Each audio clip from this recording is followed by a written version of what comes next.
খুব ভালো লাগলো, দেখছি অনেক কষ্টের পরে দেখছি এদেরকে, খুব এরাও খুশি আমরাও খুশি দেখে।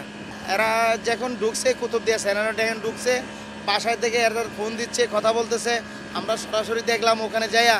তাই আমরা স্ট্রিটবোর্ডে যাই সরাসরি দেখলাম, আমাদের খুশি লাগলো, এদেরকে খুশি লাগলো, আমাদেরকে ধন্যবাদ দিছে এরা।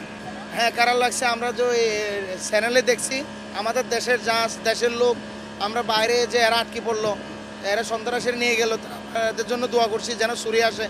আল্লাহর রহমতে সরিয়ে আসছে, আমরা খুশি হয়েছি আর কি, দেশে দেশে চলে আসছে এরা। কালকে কালকে এরা বাসায় চলে যাবে, তো বাবু বাচ্চা সবাই দেখবে, তারাও খুশি আমরাও খুশি, দেশের লোক সবাই জানবে ইনশাআল্লাহ। আবদুল্লাহ জাহাজ যখন আটকা পড়ছে, জলদস্যু যখন ধরে ফেলছে, তখন আমাদের অনেক খারাপ লাগছিল। ওরা বাংলাদেশের লোক, আমাদের ভাই, আত্মীয় স্বজন সবাই।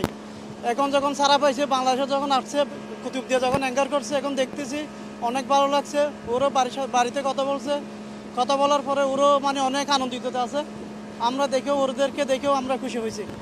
সম্পর্কটা অনেক ভালো, আমরা আত্মীয়র মতো সম্পর্ক না, ওদেরকে সাথে দেখা হয় বন্ধুর মতো ওরা আমাদের।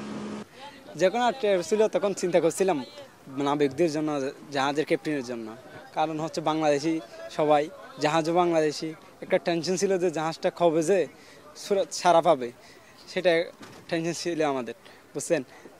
যখন ছাড়া পাইছে তখন ওরা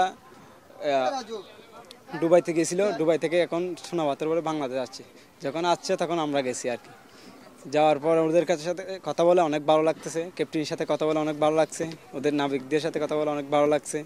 ওরা অত্যন্ত খুশি হয়েছে আমরা যাওয়ার পর।